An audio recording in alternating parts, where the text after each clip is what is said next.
counter. Waiting ako sa isang client ko sa St. Pete.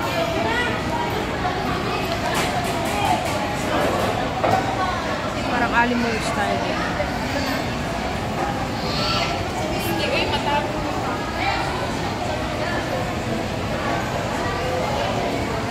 Waiting ako sa client.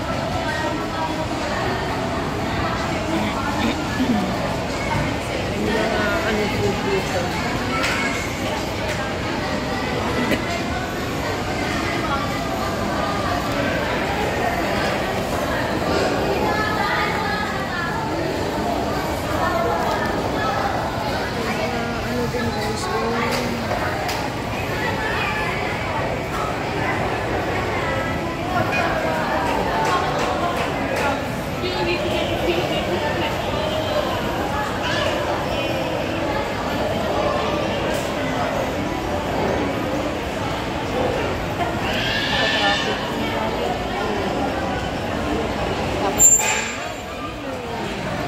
Early dinner tayo.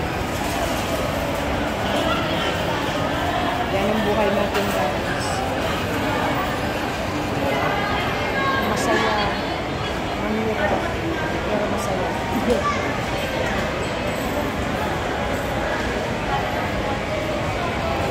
Dito rin yung mga ano namin. Tambayan namin ng aming ibang client.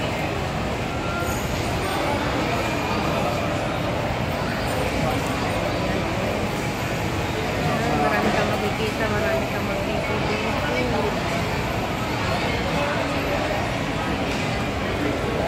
Wait lang natin yung ating client.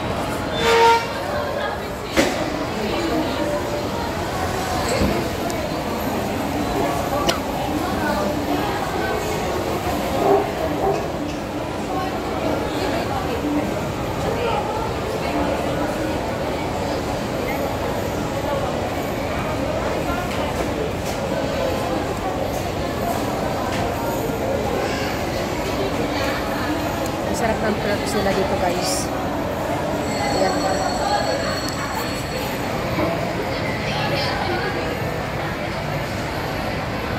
Sarap. Mabubusog ka na kasi ang daming meat, tapos ang daming veggies.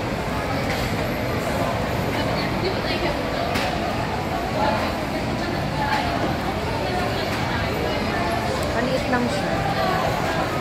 Nakikita mo yun. Yan yung mga flavor. Maliit lang. Pero convenient para sa akin. Dito mag-pwesto kasi dito nag-ano mga client ko. Tapos affordable yung mga food. Yung mga food nila affordable din. Hindi siya ganun kamahal. Tapos accessible pa sa mga ano, guys. Sa CR, pag gutom ka, pag may client ka, pwede mo na agad silang kakain. May mga combo meals din dyan. Dito naman, pauchi. Pricey na box. Or on dito ako nagpipag-meet up sa mga client.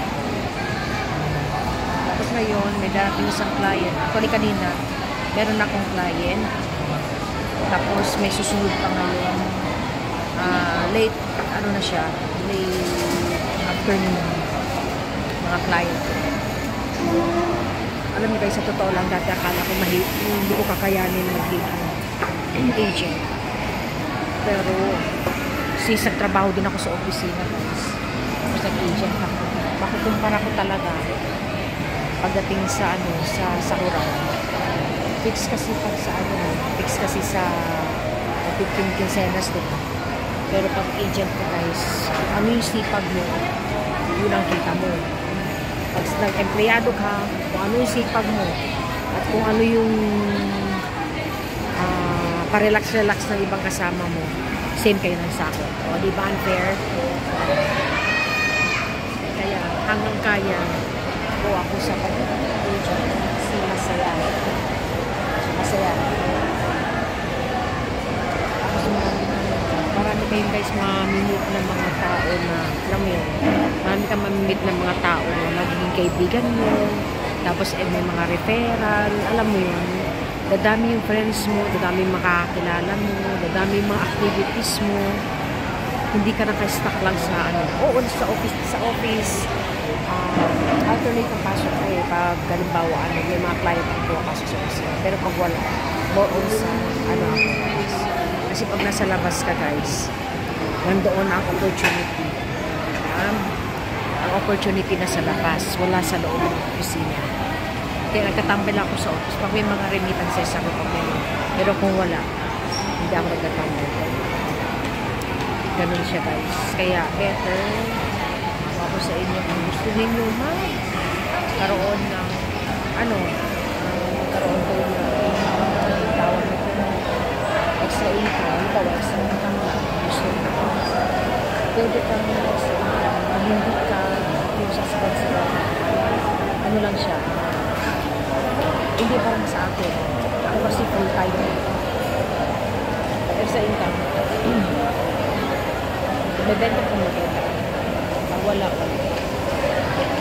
Pero may kikitain naman yan. Okay pa rin siya. Tapos may mga activities kami, outdoors activities.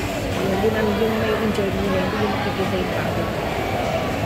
Hindi yung mga guys yung pagod kasi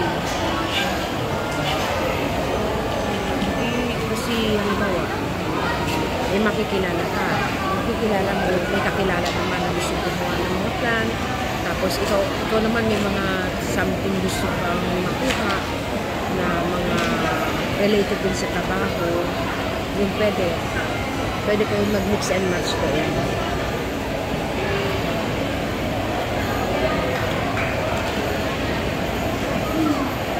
May mga nakakausap na ako guys, parang takot sila.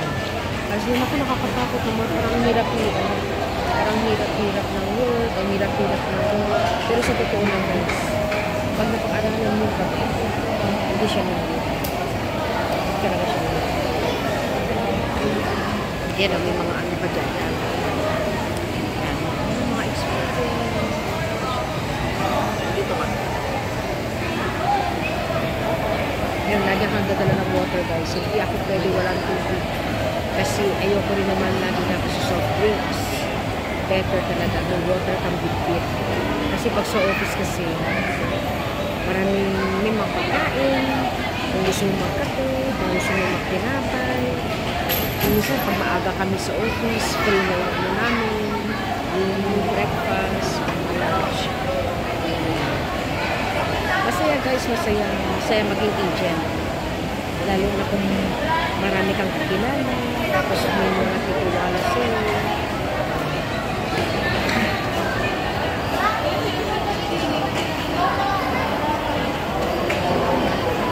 So yun, kung plano na malilate siya.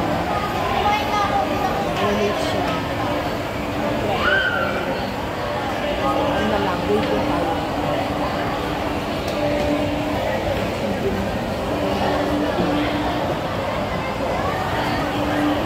Any moment darating mo.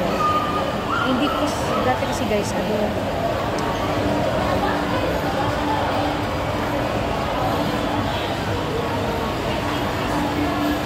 mahirap lang sa umpisa ng agent pag wala kang kilala. Kaya as time goes, tapos kilala ka naman. Dumadami na yung kilala mo, dumadami na yung mga gustong kumuha. Diba? Yan pa lang.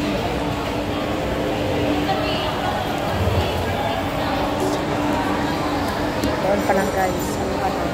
Diba? So, waiting ako sa client. Anytime, anywhere.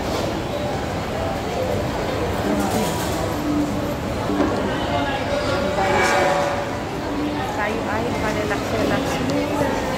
Tapos ako na kumain. Bibig na lang tayo sa client.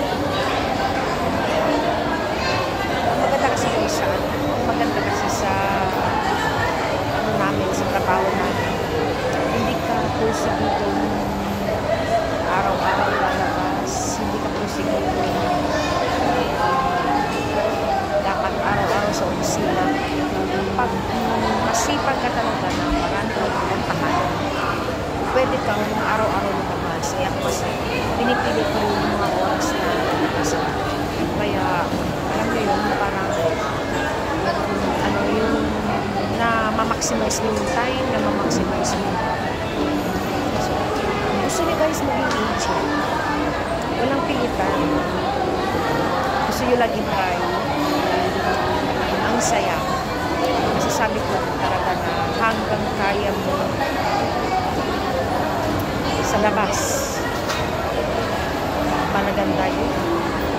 Opportunity na ibinibigay sa amin. Yung mga travel incentives yung kami guys. Halimbawa, lumampas ka sa kota. Tapos consistent ka. Yun, meron kaming travel. Pwede local, pwede international. Depende na yun. Target mo yung kota na ibibigay sa'yo. Pero kahit hindi mo target yung kota, malaking opportunity na rin ang binibigay sa amin ni St. Peter kasi kapag kumikita ka talaga sa malinis na parang kumikita ka talaga sa malinis na parang so that's it guys, ano lang ako, hindi ako full time ngayon at full time ako nung nakita yung ganda ng pagiging isang agent tapos dumadami ng client, alam mo dumadami client dumadami ng kaya parang naaano mo rin na sasabi ko sa sarili deserve ko rin kung ano man yung mga extra na pwede mo naman enjoy sa sarili mo, why not ay pero na rin ayan guys, ma-explain ko na sa inyo